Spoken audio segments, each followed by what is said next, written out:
많은 무리들이 예수님을 따라 산으로 올라갔습니다. 예수님께서 이제 본격적으로 복음을 전하시기 위해서 무리들이 예수님을 따랐지요. 산으로 올라가니 많은 무리들도 예수님을 따라 산으로 올라갔습니다. 곳곳에 능선에 자리하고 모두 앉았습니다. 예수님이 이제 무슨 말씀을 하실까? 어떤 설교의 말씀을 우리에게 전해주실까? 기대찬 마음으로 앉아 듣기 시작을 하였죠. 자, 예수님의 첫 번째 설교가 주제는 바로 축복이었습니다. 복이 있으리라, 축복이 있으리라, 기뻐하고 즐거워하라. 이제 하늘의 상이 너희들에게 클 것이니라. 예수님께서 축복에 대한 말씀으로 문을 여셨습니다. 숨을 죽이면서 예수님이 무슨 말씀을 하시는가 귀 기울여 기다리고 있던 모든 자들이 기쁨의 환호성을 질렀습니다. 드디어 우리에게 하늘의 복이 내려오는구나. 메시아의 선포가 이 땅 가운데 지금 선포되고 있구나. 그것을 지금 예수님이 우리에게 선포하고 계시구나. 그들의 마음속에 기쁨이, 평안이 찾아오기 시작하였습니다. 마태복음 5장은 예수님의 공생의 문을 여시는 산상수훈, 산에서 복음을 전하시는 말씀이 계속해서 5장, 6장, 7장 우리에게 펼쳐내 보이고 있죠. 첫 번째 그 말씀의 문을 여는 주제가 바로 행복에 관한 것입니다. 8가지 주제를 가지고 행복의 문을 열고 있습니다. 행복의 길을 제시하고 있습니다. 복이란 무엇인가를 우리에게 가르침을 주고 계십니다. 그런데 가만히 들어보면요, 그리고 또 그 말씀을 우리가 읽어보게 된다면 우리가 알고 있는 그 행복과는 조금 거리가 있어 보입니다. 가난한 것이 복이고 눈물을 흘리는 그 순간이 행복된 시간이고 배고프고 목마른 것이 오히려 복되도다. 이 말을 듣고 있는 사람들은 깜짝 놀랐습니다. 너희들이 복이다, 하늘의 복이 너희들에게 임하였다라고 하는데 가난해야 될지니라, 눈물을 더 흘려야 될 것이다, 너희들이 더 목이 말라봐야 될 것이다 라고 말씀을 하시니까 말이죠, 이게 무슨 이런 복이 어디 있나 라고 마음속에 의구심이 들기 시작하였습니다. 가난한 것이 어찌 행복이며 어찌 천국이 그들의 것이 될 수 있단 말인가? 천국은 부요한 것 아닌가? 천국은 풍성한 것 아닌가? 천국은 잔치와도 같은 것 아닌가? 그런데 가난한 것이 천국이라니. 계속해서 예수님이 하시는 말씀을 귀담아 듣고 있었습니다. 자, 오늘 우리가 읽었던 본문의 말씀은 예수님이 선포하신 행복의 요건, 그 8복의 첫 번째입니다. 심령이 가난해야 행복해집니다. 여기서 심령이라는 것은 손에 잡히는 우리가 알고 있는 그 물질이 아니죠. 인간의 내면에 있는 영혼, 마음이라고도 표현합니다. 이 비물질적인 영적인 영역을 말하는 것이죠. 나의 삶을 다스리고 있는 가장 핵심적인 근원이라고 말을 할 수가 있습니다. 내 속에 있는 가장 근원적인, 나를 생명을 이끌어내는 그 영적인 영역을 말하는 것입니다. 주님께서 지금 오늘 말씀하시는 것은 그 부분이 가난해야 된다는 말씀입니다. 세상의 욕망으로 부패한 부자가 아니라 성결하고 정결하고 깨끗한 가난한 마음이 오히려 행복하도다, 그 말씀을 하고 계신 것입니다. 세상의 욕망을 다 비워내고 세상의 욕망을 다 걷어내고 가득 차 있는 부패한 찌꺼기들 다 걷어내고 채우려는 그 모든 것들 욕심 버리고 마음이 가난한 자들이요, 그대들의 그 마음이 복되도다, 이 말씀을 하고 계신 것입니다. 영적 궁핍, 영적인 갈급함, 하나님의 은혜가 아니고서는 도저히 살아갈 수 없다는 욕심 없이 가난한 마음의 소유자를 말하는 것입니다. 심령이 가난한 자가 행복하도다, 그 행복 요건을 주님께서 지금 말씀하고 계신 것입니다. 자, 그렇다면 우리의 심령이 영혼이, 마음이 가난한 자가 되기 위해서는 구체적으로 어떤 삶을 우리가 살아내야 합니까? 예수님의 가르침 속에 많은 것들이 담겨져 있죠. 먼저 주님께서 말씀하시는 것은 세상의 욕망을 버려야 된다는 겁니다.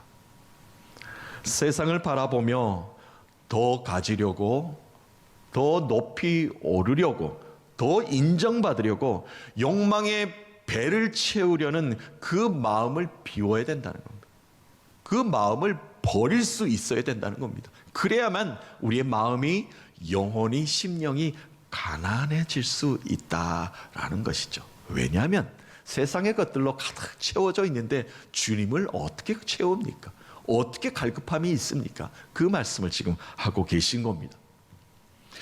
인간의 삶은 문명이 발전할수록, 삶이 풍요로워질수록 인간의 행복 지수는 더 낮아졌다라고 통계를 보이고 있습니다. 지금 예수님 오셨던 이 당시에 이스라엘이 그러했습니다. 로마의 화려한 제국 아래 문명의 혜택을 누리게 되었습니다. 이제 도약의 시대를 맞이하게 된 거죠. 이스라엘은 무너졌던 나라입니다. 예루살렘은 피폐한 그 상태였습니다. 성전이 다시 재건했지만 온전히 하나님의 나라를 이루어내지 못한 상황 가운데 로마가 찬란한 문명을 그들에게 제공해 주었죠. 그러면 엄청난 혜택을 누리면서 살게 된 것 아니겠습니까? 또한 어떠한 일이 있었는가? 여기저기서 좀 부유해지니까, 풍요로워지니까 종교 지도자들이 막 일어나기 시작을 하는 겁니다. 종교의 열심을 보이는 분파들이 곳곳에서 생겨나면서 공동체를 이루면서 종교적으로도 풍요로운 시대를 맞이하게 되었습니다. 그리고 혜택을 누리게 되었지요. 그러나 그들의 삶은 행복하지 않았습니다. 왜요? 겉보기에만 화려했지 실상 그들의 영혼은 피폐해져 있었기 때문에 그러하였습니다. 현 시대를 살고 있는 우리의 삶도 마찬가지 아니겠습니까? 너무나 부유해졌습니다. 너무나 문명이 발전했습니다. 예술이 꽃을 핀 것은 오래전 이야기입니다. 상상하지 못할 정도로 미래를 제시해 주고 있습니다. 첨단 시대를 우리가 걷고 있습니다. 그런데 왜 우리의 삶은 행복하지 않는 것일까요? 우리의 행복을 어디서 찾으려고 노력해도 찾지를 못하는 것일까요? 헛배만 부르기 때문에 그러합니다. 많이 보고 많이 먹고 있고 많은 것을 누림에도 불구하고 내 것이 어디 있습니까? 내 것은 없습니다. 전혀 손에 잡히지 않는 허상들만 떠돌아 다닐 뿐 그 어느 것도 나를 부욕해 해주지는 못하고 있습니다. 풍요로움 속에 빈곤이다라는 말도 이렇게 나온 것이죠. 왜 그렇습니까? 그 이유는 우리의 마음이 가난하지 않기 때문에 그러합니다. 요한계시록에 보면 주님께서 소아시아 7교회를 소개하시면서 칭찬받은 교회도 있지만 책망받은 교회가 더 많습니다. 그 중에 마지막 라오디게아 교회를 우리에게 소개하고 있죠. 이 라오디게아 지역은 에베소에서부터 내륙으로 대서양으로 가는 교역지입니다. 그러니까 동서무역의 교육지라고 할 수 있죠. 상업이 발전하는 게 당연한 것 아니겠습니까? 그러니까 부유한 도시 중에 하나였습니다. 상권이 발달하니까 은행업이 발전을 했죠. 또한 양모직조 기술이 발달하여 상업적으로 아주 부를 누리던 다른 도시에 비해서 먼저 발전한 도시가 되었습니다. 또한 의료기술이 발전을 했어요. 특별히 안연고가 유명해서 그리스 로마에 수출할 정도로 안과 기술이 발전하였고 시작되었던 지점이 바로 라오디게아 지역이었습니다. 그래서 라오디게아 교회는 자랑하고 있었습니다. 우리 교회는 참 부자들이 많습니다. 우리 교회는 직모가 발전해서 멋있는 옷을 입고 교회에 오는 여인들이 참 많습니다. 그리고 유명한 안과가 있어서 사람들이 모여들기 때문에 우리 교회는 자동으로 부흥한 교회입니다. 인근 소아시아 교회들에게 참 자랑했던 교회였지요. 그런데 그것이 오히려 그들에게는 독이 되었습니다. 왜냐? 배가 불러서 영적 갈급함이 사라지기 시작했기 때문에 그러하였습니다. 영적으로 갈급함을 잃어버리기 시작하였습니다. 또한 그 지역에는 취약한 것이 한 가지 있었는데요. 라오디게아 교회도 마찬가지였죠. 물 공급이 좋지 않았습니다. 그 지역이 신선한 물을 공급받지 못하는 그런 산악 지형이기 때문에 그러했습니다. 돈이 많으니까 도시에서 지하수를 개발하기 시작합니다. 지하도를 만듭니다. 물을 다른 지역에서 막 끌어오기 시작을 하는 겁니다. 좋은 물이 있는 지역에 물을 지하수를 그쪽에서 개발해 가지고 자기 땅으로 끌어들이게 되는 것이죠. 저기 건너편에 있는 아주 온천수가 대단한 지역이 있었습니다. 히에볼라라는 지역이에요. 요즘 말하는 팡모칼레라고 우리에게 지명을 알려주는 것인데요. 눈에 보이기에는 저기 보입니다. 그런데 거리는 육로로 오면은 한 8km, 10km 정도 된다고 해요. 그 거리를 계속해서 지하수를 뚫어서 물이 공급받게 했으니까 얼마나 돈이 많았으면 그 정도의 일을 했을까요? 또한 그 온천물을 자신의 지역으로 또한 자기 교회가 있는 곳으로 끌어오게 만들었고, 또한 우측 지역에 뭐랄까 골로새 지역이 있었습니다. 예수님이 복음 전했던 그 지역이죠. 골로새 지역에는 지형이 아주 좋아서 차가운 물이 자꾸 나오는 아주 좋은 물이 샘솟는 지역입니다. 그 물도 끌어오고 싶은 겁니다. 그러니까 저기서 온천수도 끌어오고 여기서 신선한 차가운 물도 끌어오기 시작하는 겁니다. 그런데 그때부터 문제가 발생하는 겁니다. 다 만들어 놨는데 뜨거운 물과 차가운 물이 만나면서 미지근한 이것도 저것도 아닌 그 물을 지금 라오디게아 지역에 있는 사람들이 마시기 시작을 하게 된 겁니다. 끌어들인 물이 오면서 식어버려서 오히려 미지근하고 신선도가 떨어진 좋지 않은 물을 계속 마시고 있었던 지역의 사람들입니다. 욕심이 과한 그런 모습이 그들의 삶 가운데 그대로 있었습니다. 그래서 주님께서 이 라오디게아 교회를 부요롭지만 풍요롭지만 그것 때문에 오히려 해가 되었던 이 교회를 책망할 때 너희들은 뜨겁지도 차갑지도 않구나. 어떻게 그렇게 미지근한 신앙을 가졌냐라고 책망하는 이유가 바로 이들이 마시는 물이 늘 그랬기 때문에 그렇습니다. 너희들이 이 마시는 물과 같이 너희들의 신앙도 마찬가지 그렇구나 라고 주님께서 그렇게 실생활 가운데를 책망을 하셨죠.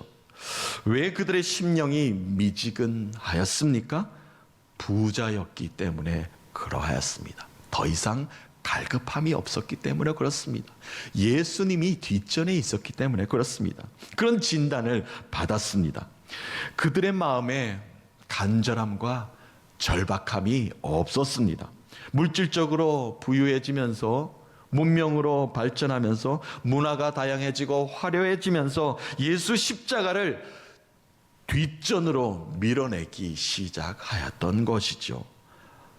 라오디게아 교회의 부요함이 예수님을 온전히 바라보지 못한 눈먼 자 미지근한 신앙으로 성장할 수밖에 없었다는 겁니다. 부자라 살았으나 행복하지 않았습니다. 마음에 가난함이 없었기 때문이었습니다. 주님은 오늘도 우리에게 말씀하십니다. 가난하라. 마음의 욕망을 비워내라. 그것이 복된 삶이로다. 오직 예수 그리스도의 사랑으로 가득 찬 심령이 가난한 자를 부욕해 하십니다. 그리고 복된 주님의 도구로 그들을 사용하십니다. 그런 행복의 가난한 삶에 갈급한 영혼으로 사시는 주의 몸된 교회를 섬기시는 여러분 되시기를 예수 그리스도의 이름으로 축복합니다. 마음이 가난한 자가 되기 위해서는 영적 금식을 해야 됩니다. 세상에 가지고 싶은 것 다 가지고 누리고 싶은 것 모두 누리게 된다면 영적 갈급함이 없습니다. 신약 성경에는 단어를 우리에게 분명하게 제공해 있죠. 절제하라, 자기 연단하라, 오래 참으라, 세상이 가지고 싶은 것 잡지 않는 결단하라, 영적인 금식하라, 훈련하라 라고 우리에게 명령하고 계시지 않습니까? 그래서 우리는 이런 결단이 필요합니다. 우리 눈에 지금 잡고 싶은 것이 있습니다. 눈에 보이는 것이 있습니다. 그러나 이것이 세상 것이라면 잡지 않게 하여 주시옵시고, 보이지 않지만 영원한 하나님의 영광을 잡게 하여 달라라고 우리는 이렇게 고백해야 될 것입니다. 사도 바울도 고린도 교회를 향해서 이런 가르침을 주었죠. 고린도후서 4장 18절 말씀 이러합니다. 읽어보면요, 우리가 주목하는 것은 보이는 것이 아니요 보이지 않는 것이니, 보이는 것은 잠깐이요 보이지 않는 것은 영원함이로다. 아멘. 잠깐 잡았다 사라질 것을 잡을 것인가, 아니면은 영원히 우리 눈과 손과 우리의 마음에 함께할 것을 잡을 것인가, 이 가르침을 주고 있은 것입니다. 눈에 보이는 것은 일시적으로 사라지지만 믿음으로 바라보는 하나님은 영원하다는 겁니다. 그래서 우리는 현실에 낙심하지 않고 참고 인내하며 기다리며 눈에 보이는 것 손에 잡으려고 발버둥 치다가 불행하게 사는 것이 아니라 영원한 하늘 소망을 품고 영적인 금식, 경건한 삶을 살아야 되는 것입니다. 또한 심령이 가난한 자가 되기 위해서는 내가 죄인이라는 것을 알고 인정할 수 있어야 합니다. 내가 하나님 앞에서 아무것도 아니라는 것을 인정할 때, 그때가 바로 행복의 시작이 될 수 있습니다. 나는 죄인이며 하나님 없이는 온전함, 그런 삶을 살 수 없다는 것을 알아야 합니다. 우리는 모두 깨지기 쉬운 질그릇과도 같습니다. 그런데 그 질그릇에 예수만 담겨져 있으면 됩니다. 그러면 귀하게 사용하십니다. 예수가 담겨져 있지 않으니까 우리는 늘 깨집니다. 늘 부서집니다. 늘 고통 속에 살아가게 됩니다. 그런데 예수만 담겨져 있으면 풍랑을 만난 배라고 할지라도 그 목적지에 도달하게 되는 것입니다. 그것이 바로 우리 믿음의 삶이요, 우리가 죄인이므로 예수 한 분만을 붙잡고 십자가의 보혈의 능력으로 우리가 다시 한번 더 일어서야 되는 것입니다. 완전히 무너졌지만 자신이 죄인임을 깨닫고 다시 일어선 자, 구약성경의 다윗을 우리 너무나 잘 압니다. 이스라엘의 왕이었습니다. 그러나 그의 영혼은 무너졌습니다. 그의 마음은 완전히 바닥을 쳤습니다. 그의 마음은 어떻게 일어설지 몰라 방황했던 자입니다. 그런데 여호와 하나님을 다시 바라보았고 여호와 하나님의 이름을 다시 부르게 되었고, 내가 죄인인 것을 고백하며 죄 사함의 은총을 나에게 베푸소서라고 고백한 이후에 다윗은 다시 일어설 수 있게 되었습니다. 어느 날 다윗은 나단 선지자에게 엄청난 책망을 받게 됐죠. 너가 바로 죄인이다 라고 이렇게 질타를 받게 됩니다. 왜 그렇습니까? 밧세바와 간음한 사건, 또한 그의 남편 우리아를 살해한 모든 사건들이 갑자기 다윗에게 다가오면서 그 모든 것들이 죄였다는 것을 깨닫게 됩니다. 그리고 다윗은 하나님 앞에 철저하게 무너져 다음과 같이 이렇게 고백을 합니다. 시편 51편 9절에서 10절 말씀에 다윗은 이렇게 고백하고 있습니다. 주의 얼굴을 내 죄에서 돌이키시고 내 모든 죄악을 지워주소서. 하나님이여 내 속에 정한 마음을 창조하시고 내 안에 정직한 영을 새롭게 하소서. 아멘. 하나님이여 내 속에 하나님의 창조의 원리가 다시 새롭게 창조되게 하여 주시옵시고, 하나님께서 나를 새롭게 왜입니까? 나의 죄를 씻어주시는 분은 하나님밖에 없다는 것이죠. 그 나를 새롭게 하실 분은 하나님밖에 없다는 겁니다. 무엇입니까? 나는 죄인이라는 겁니다. 하나님 앞에 죄인입니다. 내 죄를 하나님 앞에 고합니다 라는 겁니다. 다윗은 철저하게 자신이 죄인이라는 것을 알 수가 있었습니다. 나는 하나님의 은혜가 아니고서는 한순간도 설 수가 없습니다. 이 죄인을 온전케 하여 주셔서 은혜 주셔서 오직 하나님 한 분만을 의지하게 하여 주옵소서. 내 안에 정직한 영을 새롭게 해 주셔서 내 죄악을 주의 손으로 지워 주옵소서. 내 손으로 아무리 지우려고 발버둥 쳐도 지워지지 않는 것 때문에 그렇게 사는 것이 아니라 오직 하나님이 내 죄를 도말해 주신다는 것을 그 믿음으로 살게 하여 달라. 이 고백이 은혜가 있을 줄로 믿습니다. 결론적으로 마음이 가난한 자는 어떤 행복함이 그들에게 주어집니까? 천국이 그들의 것이 될 수 있습니다. 세상의 헛된 건 모두 비워내고 마음이 가난하여진 자, 세상의 욕망을 모두 내려놓고 주만 바라보는 삶을 사는 자, 바로 그들이 바로 천국이 그들의 눈앞에 있다는 것입니다. 이제 어떻게 살아야 행복해지는지가 분명해지지 않았습니까? 세상의 욕망, 세상의 자랑, 세상의 향락의 노래들 모두 내 속에 없어야 합니다. 예수 한 분만 그 속에 채워져 있기만 한다면 우리는 부자입니다. 더 이상 가난하지 않습니다. 행복한 사람입니다. 마음이 가난하여 천국의 행복을 누리시는 그런 인생 되시기를, 그런 한 해의 문을 열어가시는 믿음의 권속들 되시기를 예수 그리스도의 이름으로 축복합니다.